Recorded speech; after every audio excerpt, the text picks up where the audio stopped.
beekades. Bakka santi bakka Rabbi khiyana baasii vera. Ani wallahi boqonnuma takka irrattuun isin harraba. Akkanuma sooketa wanni qabatee dinimoo shak. Yaare din dubbisa ragaa isinii kennedha fakkaata. Yaaree jirtu? Yaareet networkii isaa kana isaas. Yaareet inni gaafate sii kennuu barbaadeen ture. Gaafii kam? Yaareet deemtee dhuftee. Nagaamu? Ndagaam. Shaay sila yeroo dubbattu waan dogongoraa waan dubbattee fi ragaa hojii sii kennuu barbaadeen ture. Tam dogoggora dubbadhe. Fakkeenyaaf ergamoota keessaa Phaawulosii kan dhugaa beef hin jiru jettee turte. Bakkuma wangeela keessa takka Yesuus Kiristoos takka barattoonni Yesuus Phaawulos ergama waaqayyootii jedhatu takkuma naa fidi. Takka Yesuus ragaa beef barattoota isaa ergachuu ture Yesuus Phaawulos hin ergan. Bakkuma gartee Yesuus Phaawulos ergate takka naa fidi. Shukoi. Sila kan dubbachaa turte bartoota isaa keessaa tokko yoo ragaan baanee fi Phaawulosiif jettee turte.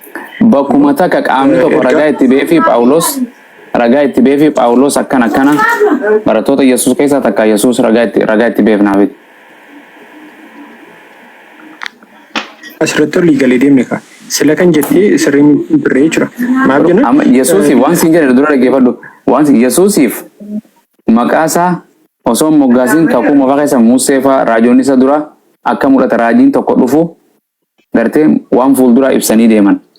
Yesuus Kiristoos Phaawulosiin wal beekaa wal argee wal dubbisee eessatti dubbise Yesuus. Yesuus kallattiidhaan barsiisuu ture al kallattiin barsiifne ragaa qabdaa.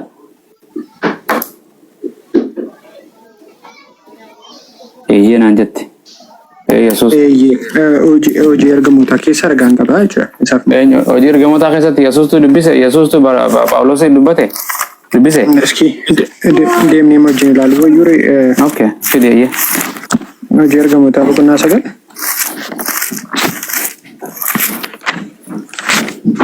Ayyee.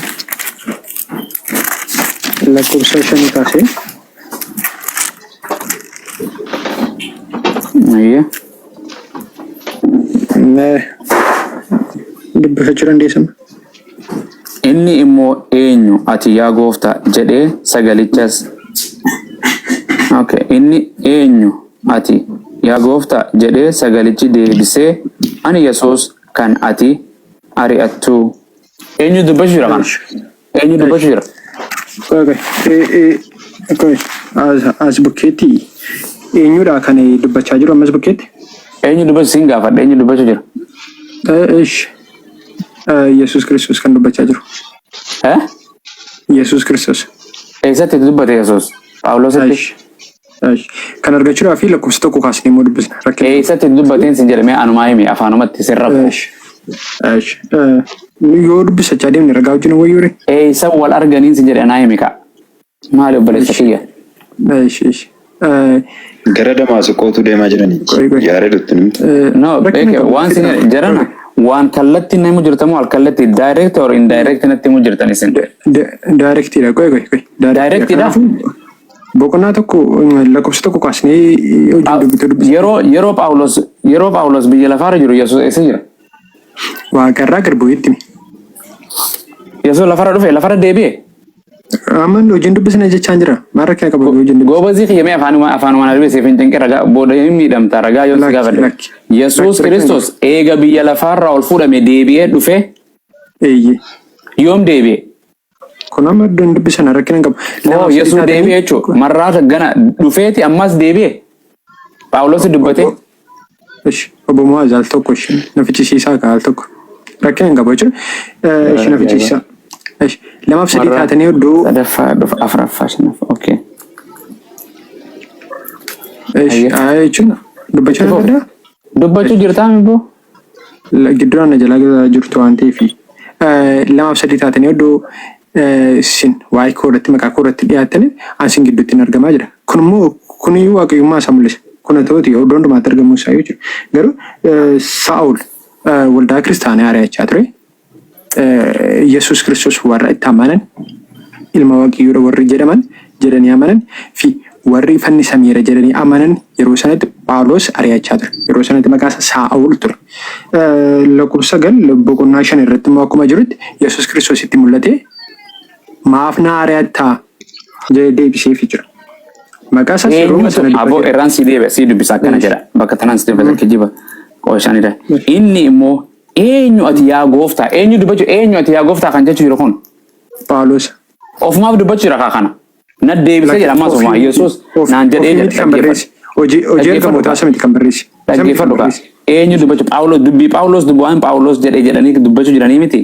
Lakki. Yoon kana si gaafadhe okay dhaggeeffadhu inni immoo eenyu ati yaa gooftaa jedhee eenyu akkana jedhee jedha.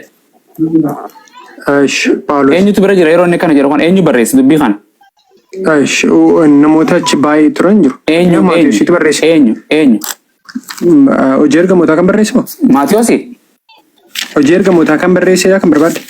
Eenyu barreesse kana bakka amma dubbachuu jiru kana? Isa moo boqonnaa tokko lakkoofsa hojii ergamootaa irratti eenyu barreesse jedhe eenyu amma dubbii kana eenyutu gabaasa kana eenyu dubbachuu hojii ergamoota amma bakka boqonnaa 5 lakkoofsa 9 kana eenyu barreesse eenyu dubbachuu jira eenyutu gabaasuu jira.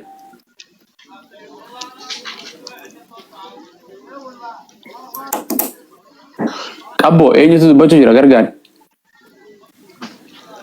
Phaawulos. Eenyutu barreesse hojii ergamoota. Hojii ergamoota Phaawulos faatu barreesse. Phaawulos ofumaaf dubbachuu jira jechuudha. Waan ofii inni barreesse ragaa fi boo waan inni barreesse ofii ragaa boona dubbattani duba. Ajaa'iba rabbi. Sagalee dubbatame sanadhaan. Sagalee ofiif dubbachuu qaamuma tokko ka Phaawulos ragaa beenaa fida barattoota Yesuus Phaawulosin wal argee. Hafuuraan argeere. Aboo waan hafuuraas hin qabne Yesuus barattoota isaa wal argine kallattiidhaan. Yesuus bartoota isaa keessaa Phaawulosin hin agarre. Yesuus Phaawulos immoo hin argine. Yesuus Phaawulos ni beekaa.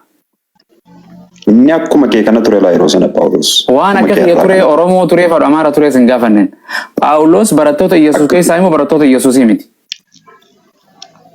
Phaawulos bartoota Yesuusiin miti. Koobas Yesuus Kiristoos kallattiin wal argee Phaawulos barsiisee beekaa. Yesuus Kiristoos Phaawulos hanga biyya lafaa Yesuus Kiristoos hanga biyya lafaa ture waggaa 3 fi ji'a 6 ture sana argee beekaa Phaawulosin wal akkanaaf ete moo arginee dubbisnu kanatti. Waliin agarre. Koobas waan waliin argin maaf nana cinqetan waan waliin beeyne Yesuus hin beeku Phaawulos. Phaawulos isa boodaa waa meeqa barreessee waa Yesuus malallabuu ture. Ofumaaf ragaa ofii baa ofumaaf dubbatee deebisa. Yesuus Kiristoos bara duuka buutu 12 qaba. Phaawulos keessa hin jiru waliin argine. Phaawulos qulqulluu ergamaa jettanii miti Phaawulos eenyutu erge Phaawulos? Maal sitti fakkaata Abbu? Phaawulos yaa'u bargite nama waldaa kiristaanaa ari'ataa turedha. Baay'ee waldaa kiristaanaatiin nama mormuu ture. Biyaans bartootuma gooftaa Yesuus keessaallee namoota harka isaatiin ajjeefaman namoota biratti ajjeefaman baay'eetu jira bartoota gooftaa Yesuus keessa. Kanneen akka Istifaanos faan Phaawulos utuu inni dhaabbatuuti kan isaan ajjeefamani. Garuu immoo dhumarratti ammas bartoota Yesuus Kiristoos kan ta'an gara magaalaa Damaasqoo keessa warra jiraatan jara sanallee deemee utuu isaan fixuudhaaf jedhuuti. Kan ilmi Waaqayyoo Yesuus Kiristoos sagalee guddaadhaan yaa Saa'ol maaliif na ari'attaa jedheen maal taatee jedheen dhiisii jedheen yeroo sanaa kaasee sagalee kana erga dhageeti Phaawulos kan inni gara gooftaa gara Yesuus Kiristoositti dhufuu danda'e. Kanammoo Yesuus Kiristoos sagaleedhaan dhufe malee qaamaan gara biyya lafaa dhufe miti Phaawulositti kan inni dubbate. Eka kana waan siin jedhe Yesuus barattoota biyya lafaarra filatee 12 filatee miduuka buutu Luqaas 6:12 keessa yoo dubbi 10 maali 10 irratti akkana 12 kana hunda yoo dubbiste halkan guutuu gara gaaraatitti ol beechite kadhachaa bulee achirraa yeroo gadi bu'e 12 isaan keessaa filate warroota achi wali qabame dhiira qofa filateemi Phaawulos keessa hin jiru Yihuudoota barattoonni isaa hundinuu saba tokkorraa saba Yesuus irraa Phaawulos saba Yesuus miti. Waligalle biyya biraati inni biyya Faranjiis. So Phaawulos keessa hin jiru qulqulluu Phaawulos ergamaa jettan Yesuus Kiristoos ergamoota ergatee qaba barattoota isaati guyyuma tokko waluun argine qaama waliin argine qaama Yesuus hin beekne qaama Yesuus irraan bariin akkamitti isin gartee dubbii waan gartee dubbii isaanitti lallabdarre. Maali Muhammad Yesuusin argeetti waa Yesuusin kan barreesse. Eenyu? Muhammad Nabiyyu Muhammad keessa. Nabi Muhammad keessa Yesuusin argeetti. Na wanni ergama Rabbiitu Jibriiltu itti hime akkuma gartee eenyu Yoosef eenyu Maariyamaan Waaqayyo abbaan argite.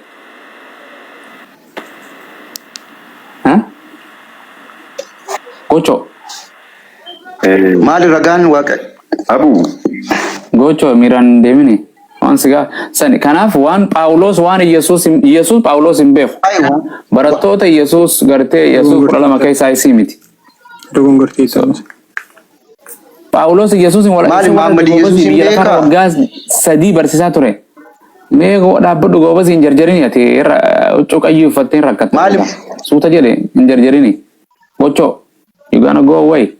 Suuta deemi kaa. Dhiiraa wajjin haasa'u jira miti dhiirti dhiira hedduun buutu bar. Maala kana subhanallah. Dhaabbadhume. Yareed kanaafin sin jedhe Phaawulos barattoota Yesuus 12 keessaa miti. Yoo barattoonni Yesuus 13 naan jette naan fudhadha gus ragaa wajjin.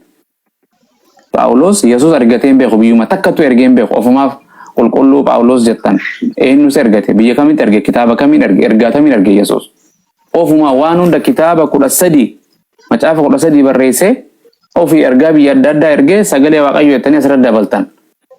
Phaawulos maqaa gartee caafanii qulqulluun sagalee afur qulqulluutiin barreeffame Yesuus wangeelii afur qulqulluun barreeffame jedheetu hin beeku. Waanuma Phaawulos nuuf fiddan isin gaafa barnoota Yesuus isinitti himnu isin waan Phaawulos nuuf fiddan. Yesuus Waaqayyoon tokko jedha Phaawulos namummaa isaa keessa jira jedhee nu barsiisa dhufee waan ni jedha. Barnoota Yesuus dhiiftanii barnoota Phaawulos nutti lallabinaa jiran anoo gartee barsiisaadha eejee jedha barsiisa yoo an barsiisa Yesuus barsiise dubbiin ani barsiisu kun kan kootii miti kan isan ergeeti dubbii Waaqayyoon nutti hima ani dhugicha isa Waaqayyoo irraa dhageessinitti meeraa jedha isin ana garuu nama akkasii ajjeesuu barbaaddan jedha.